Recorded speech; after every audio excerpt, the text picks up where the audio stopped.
पर हमें दो सीक्वेंस an और bn दे रखी है और a1 का फर्स्ट टर्म 1 है और an के अपकमिंग टर्म्स को हम निकाल सकते हैं an plus minus 1 raise to the power n 1/2 की पावर n से। यहाँ से अगर मैं a2 निकालता हूँ तो मैं उसको लिख सकता हूँ a1 plus minus 1 raise to the power 1/2। इसकी वैल्यू अगर मैं a1 की रख देता हूँ 1 प्लस माइनस 1/2 यानी कि 1 माइनस 1/2। यहाँ से a2 का वैल्यू आ गया है। इसी तरह मैं a3 की वैल्यू निकालता हूँ। a3 को मैं लिख सकता हूँ a2 प्लस माइनस 1 स्क्वेयर 1/2 की पावर 2 और इसका वैल्यू होगा 1 माइनस 1/2 प्लस 1/4। फिर a4 का वैल्यू निकालता हूँ मैं तो वो होगा a3 माइनस 1/2 की पावर 3 और a3 का वैल्यू है 1 माइनस 1/2 प्लस 1/4 माइनस 1/8। इस तरह से मैं निकाल सकता हूँ अपकमिंग सारी टर्म्स की। तो मैं an प्लस 1 की अगर वैल्यू निकालता हूँ तो मैं इसको कैसे लिखूंगा 1 माइनस 1/2 प्लस 1/4 माइनस 1/8 प्लस इसी तरह से मैं लिखूंगा इसको 1/16 और ये आगे प्रोसीड होता जाएगा। अगर मैं यहाँ पर ए एन की लिमिट चेक करना चाहता हूँ, ए एन की चेक करूँ या ए एन प्लस 1 की चेक करूँ, क्योंकि एक टर्म्स जोड़ने या घटाने पर सीक्वेंस की कन्वर्जेंस पर कोई भी फर्क नहीं पड़ता है।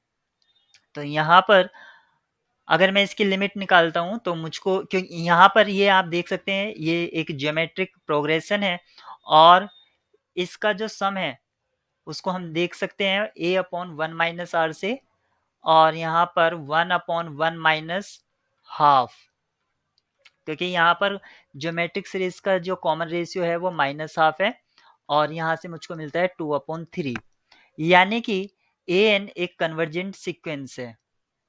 ए एन कन्वर्स करती है इसका इस तरह से और ये एक नॉन जीरो नंबर पर कन्वर्स कर रही है।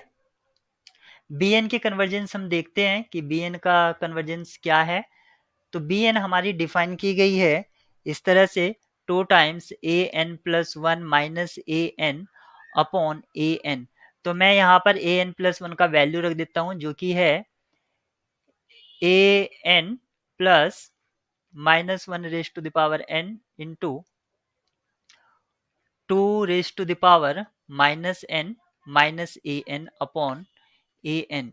और इसको मैं फर्दर सिंप्लीफाई करने से करके लिख सकता हूँ 1 प्लस 2 माइनस 1 की power n upon 2 raise to the power n into a n.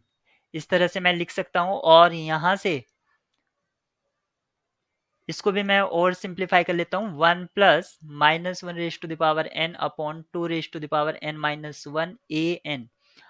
अगर मुझे बी एन की लिमिट चेक करनी है, limit of b n equals to हो जाएगा limit of 1 plus minus 1 raise to the power n upon 2 raise to the power n minus 1 a n. और हम जानते हैं कि limit 1/2 raise to the power n आपकी 0 को टेंड्स करती है। तो यहाँ से इसकी जो लिमिट है वो 0 को टेंड्स कर रही है 1/2 raise to the power n minus 1 की। तो फाइनली ये 0 को टेंड्स हो जाएगा तो लिमिट 1 प्लस 0, यानी कि बी एन भी आपकी कन्वर्जेंट है और ए एन भी आपकी कन्वर्जेंट है। बी एन और एवरी कन्वर्जेंट सीक्वेंस जो होती है वो कॉची होती है। तो यहाँ पर ऑप्शन बी को देखते हैं, a n converges to a non zero number, क्योंकि वो 2/3 को कन्वर्ट्स कर रहा था और बी एन भी कन्वर्ट्स करती है इसलिए बी एन कॉची है। तो ऑप्शन बी आपका ट्रू हो जाएगा।